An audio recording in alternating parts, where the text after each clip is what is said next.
ആകാശവാണി. നമസ്കാരം. വാർത്തകൾ വായിക്കുന്നത് നരേന്ദ്രമോഹൻ.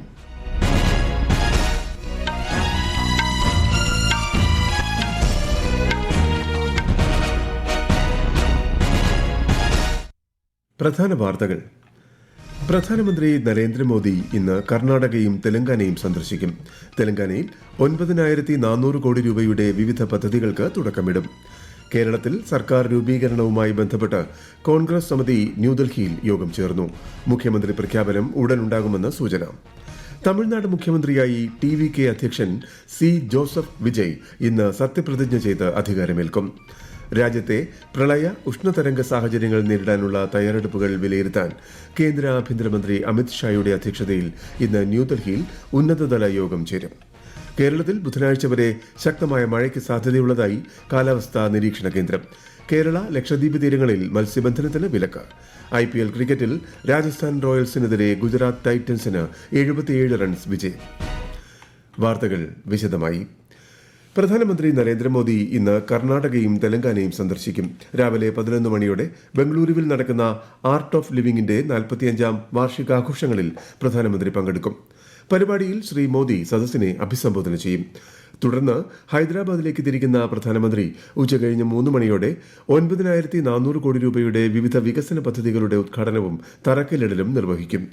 ഹൈദരാബാദ് പനാജി സാമ്പത്തിക ഇടനാഴിയുടെ ഭാഗമായുള്ള ഗുഡബല്ലൂർ മുതൽ മെഹബൂബ് നഗർ വരെയുള്ള ദേശീയപാത 167 നാലുവരിയാക്കുന്ന പദ്ധതിയുടെ തറക്കല്ലിടൽ അദ്ദേഹം നിർവഹിക്കും. PM മിത്ര പദ്ധതിക്ക് കീഴിൽ വികസിപ്പിച്ച വാരങ്കലിലെ കാകതീയ മെഗാ ടെക്സ്റ്റൈൽ പാർക്കും അദ്ദേഹം രാഷ്ട്രത്തിന് സമർപ്പിക്കും. ഇതിനു പുറമെ ഹൈദരാബാദിലെ അത്യാധുനിക ക്യാൻസർ ചികിത്സാ കേന്ദ്രമായ സിന്ധു ആശുപത്രിയുടെ ഉദ്ഘാടനവും പ്രധാനമന്ത്രി നിർവഹിക്കും.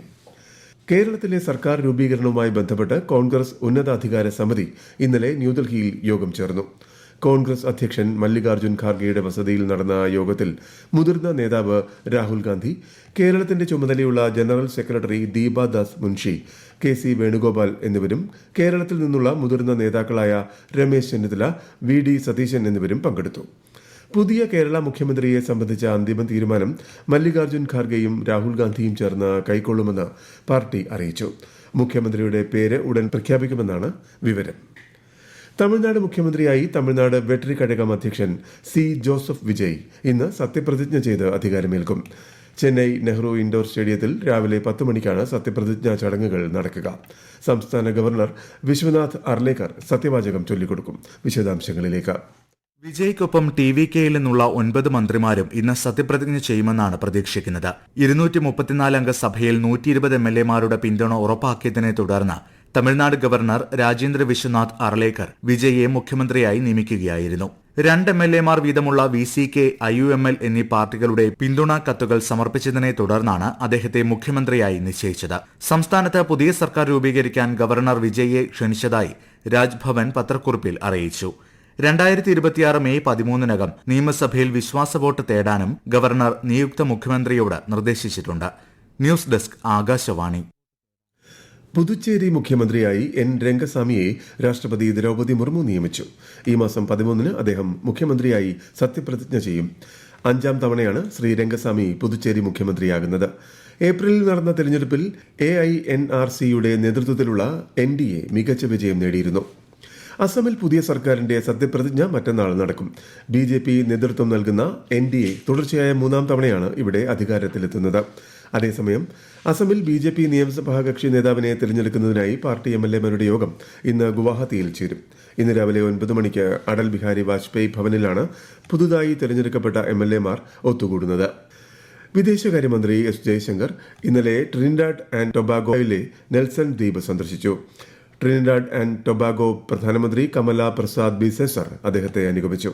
ഇന്ത്യയിൽ നിന്നുള്ള കരാർ തൊഴിലാളികളായ ഗിർമിറ്റിയാസ് ആദ്യമായി അവിടെ എത്തിയ സ്ഥലമാണ് നെൽസൺ ദ്വീപ്. ഇവരുമായി ബന്ധപ്പെട്ട പൈതൃകങ്ങൾ സംരക്ഷിക്കുന്നതിന് ലക്ഷ്യമിട്ട് ഇന്ത്യയുടെ സഹായത്തോടെ നെൽസൺ ദ്വീപിൽ ആരംഭിക്കുന്ന പദ്ധതിക്ക് ശ്രീ ജയശങ്കറും കമല പ്രസാദ് ബിസെസറും സംയുക്തമായി തുടക്കം കുറിച്ചു. ഈ വാർത്തകൾ ആകാശവാണിയിൽ നിന്ന്. ആകാശവാണി വാർത്തകളും വാർത്താ അധിഷ്ഠിത പരിപാടികളും All India Radio news Thiruvananthapuram YouTube ചാനലിലും at All India Radio news Thiruvananthapuram Facebook പേജിലും AIR ന്യൂസ് _തിരുവനന്തപുരം ഇൻസ്റ്റഗ്രാം അക്കൌണ്ടിലും at AIR news _TVM X ഹാൻഡിലും ലഭ്യമാണ്.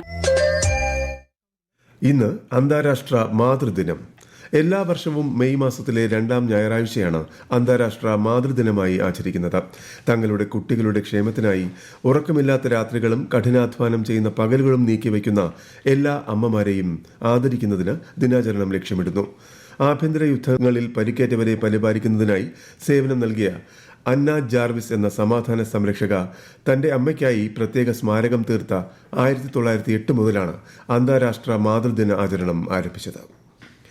കേരളത്തിൽ ബുധനാഴ്ച വരെ ശക്തമായ മഴയ്ക്ക് സാധ്യതയുള്ളതായി കാലാവസ്ഥാ നിരീക്ഷണ കേന്ദ്രം. വിശദാംശങ്ങളിലേക്ക്. മന്നാർ ഉൾക്കടലിലും ശ്രീലങ്കയ്ക്ക് മുകളിലായി നിലനിൽക്കുന്ന ചക്രവാത ചുഴിയുടെ സ്വാധീനത്താൽ മെയ് 11 തെക്കു പടിഞ്ഞാറൻ ബംഗാൾ ഉൾക്കടലിൽ ഒരു പുതിയ ന്യൂനമർദ്ദം രൂപപ്പെടാൻ സാധ്യതയുണ്ട്.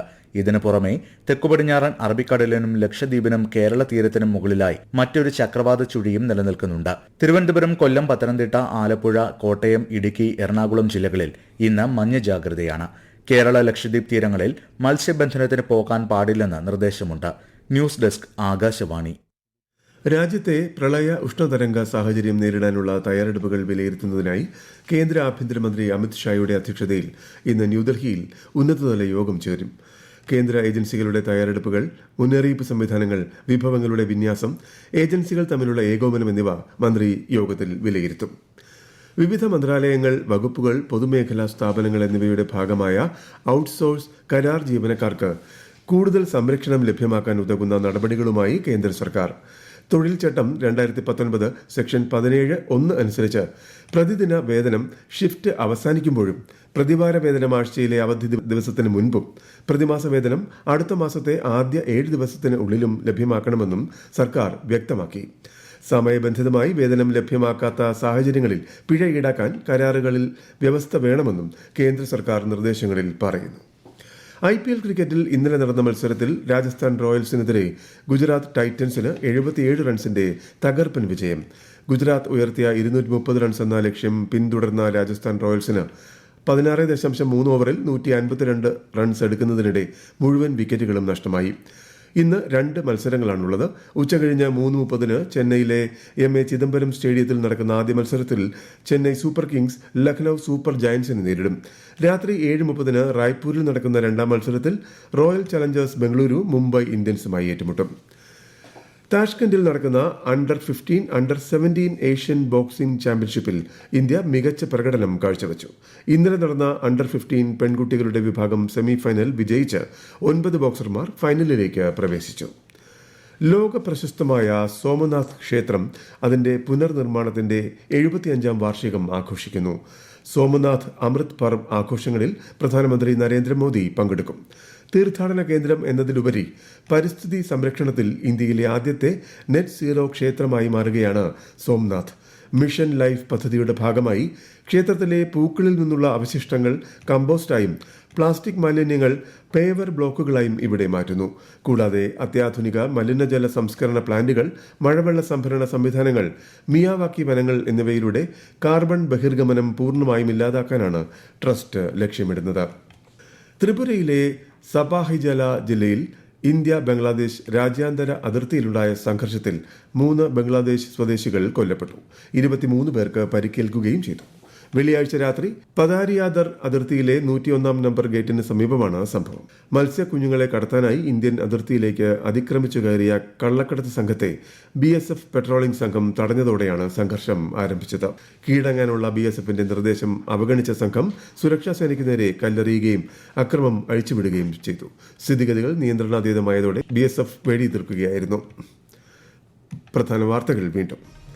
പ്രധാനമന്ത്രി നരേന്ദ്രമോദി ഇന്ന് കർണാടകയും തെലങ്കാനയും സന്ദർശിക്കും. തെലങ്കാനയിൽ 9,400 കോടി രൂപയുടെ വിവിധ പദ്ധതികൾക്ക് തുടക്കമിടും.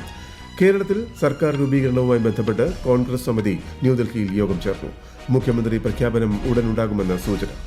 തമിഴ്നാട് മുഖ്യമന്ത്രിയായി TVK അധ്യക്ഷൻ C. ജോസഫ് വിജയ് ഇന്ന് സത്യപ്രതിജ്ഞ ചെയ്ത് അധികാരമേൽക്കും. രാജ്യത്തെ പ്രളയ ഉഷ്ണതരംഗ സാഹചര്യം നേരിടാനുള്ള തയ്യാറെടുപ്പുകൾ വിലയിരുത്താൻ കേന്ദ്ര ആഭ്യന്തരമന്ത്രി അമിത് ഷായുടെ അധ്യക്ഷതയിൽ ഇന്ന് ന്യൂഡൽഹിയിൽ ഉന്നതതല യോഗം ചേരും. കേരളത്തിൽ ബുധനാഴ്ച വരെ ശക്തമായ മഴയ്ക്ക് സാധ്യതയുള്ളതായി കാലാവസ്ഥാ നിരീക്ഷണ കേന്ദ്രം. കേരള, ലക്ഷദ്വീപ് തീരങ്ങളിൽ മത്സ്യബന്ധനത്തിന് വിലക്ക്. IPL ക്രിക്കറ്റിൽ രാജസ്ഥാൻ റോയൽസിനെതിരെ ഗുജറാത്ത് ടൈറ്റൻസിന് 77 റൺസ് വിജയം. വാർത്തകൾ കഴിഞ്ഞു. അടുത്ത വാർത്താ പ്രക്ഷേപണം ഉച്ചയ്ക്ക് 12:30.